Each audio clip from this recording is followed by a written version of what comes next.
Vous avez choisi d'illustrer donc ce sujet avec cette photo, Voilà. on la voit. Est-ce que vous pouvez nous la décrire? Oui, en fait, c'est une photo qui a été prise en janvier 2024 lors d'une manifestation à Paris contre la dernière loi immigration, dite loi Darmanin. Et ce texte est considéré par les associations comme le plus répressif depuis 40 ans. Elle date un peu, cette photo, mais j'ai choisi de vous la montrer car je trouve qu'elle illustre bien la détermination des travailleurs sans papier qui se battent depuis des années pour faire valoir leurs droits. C'était donc il y a un an, mais les choses n'ont pas changé depuis. La situation se corse même encore davantage, puisque vous l'avez dit, la circulaire Retailleau a été envoyée la semaine dernière aux préfectures. Ce texte vient remplacer donc la circulaire Valls, instaurée en 2012, qui permet de régulariser des étrangers sans papier par le travail ou pour motifs familiaux.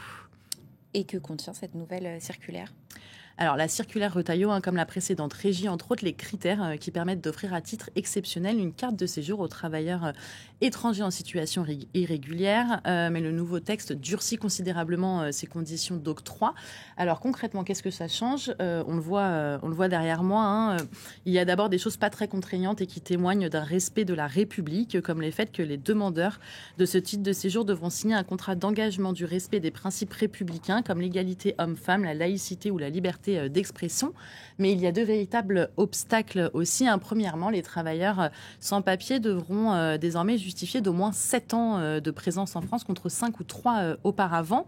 Deuxièmement, les étrangers devront fournir une preuve avancée de maîtrise du français. Donc, ils devront fournir un diplôme ou une certification linguistique. Avec la circulaire Valls, on leur demandait simplement de pouvoir s'exprimer oralement d'une bonne manière en français. Et troisièmement, si la personne en situation irrégulière est sous le coup d'une OQTF, donc une obligation de quitter le territoire français, et que le demandeur n'est donc pas rentré dans son pays, le préfet peut refuser d'accorder une carte de séjour. Et enfin, en cas de refus d'une régularisation, le préfet devra systématiquement délivrer une OQTF aux sans-papiers concernés. Et c'est donc forcément une nouvelle mesure, il y a un nouveau texte qui inquiète les personnes sans papier. Oui, évidemment, tout d'abord car beaucoup de sans-papiers comptent sur ce dispositif pour être régularisés. Pour rappel, une circulaire n'est pas une loi, c'est une recommandation, une directive envoyée au préfet qui décide ou non de l'appliquer. Mais déjà, du temps de l'ancienne circulaire Valls, les titres de séjour étaient délivrés au compte-gouttes. Chaque année, 7 000 à 10 000 travailleurs sont régularisés par ce biais. C'est donc un chiffre très dérisoire en comparaison des 450 000 sans-papiers qui se trouvent sur le sol français selon les chiffres de la Cour des comptes. Alors les étrangers, les associations craignent donc qu'avec cette nouvelle circulaire, le nombre de régularisations ne tombe encore plus bas. Les syndicats aussi s'inquiètent. Ils estiment que la main-d'œuvre sans papier est de plusieurs centaines de milliers de personnes en France.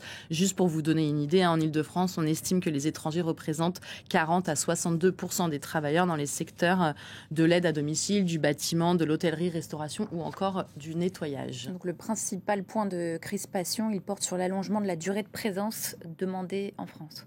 Oui, 7 ans, comme je viens de le dire, contre 5 ans auparavant, c'est conséquent, et cela va précariser davantage les personnes sans papier. J'ai échangé cette semaine avec un membre de l'intercollectif des sans-papiers et il me disait 7 ans de présence en France en situation irrégulière, c'est 7 ans de précarité, de pression et de travail dissimulé. Et 7 ans d'épuisement physique aussi, car les travailleurs sans papier occupent le plus souvent des métiers très durs dans le bâtiment, dans la restauration ou encore dans l'agriculture, des domaines en manque de main-d'œuvre. Ils sont sous-payés et ils travaillent parfois au-dessus du temps légal. D'ailleurs, quand ils évoquent leurs conditions de travail, ils parlent d'esclavage moderne.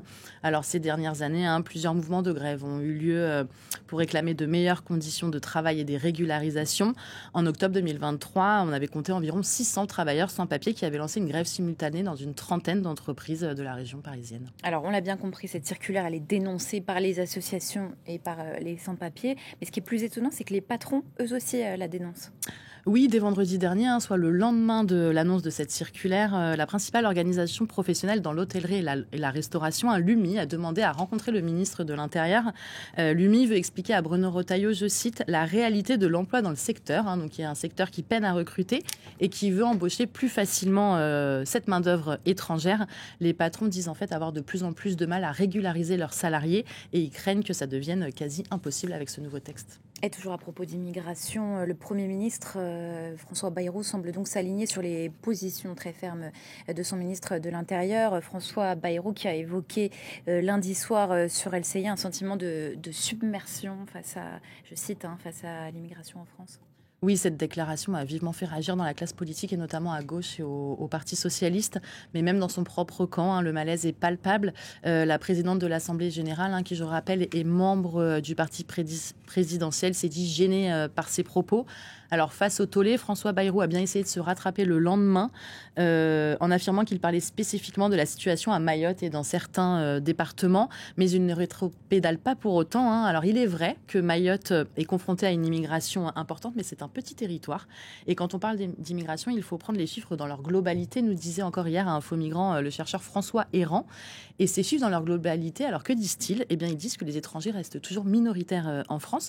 Selon l'INSEE, hein, l'Institut national de la statistique et des études économiques, en 2023, on estimait à 5,6 millions la population étrangère vivant en France, soit 8,2% de la population totale, contre 6,5% il y a 50 ans. Alors oui, hein, il y a bien une hausse, mais elle n'a rien d'étonnant.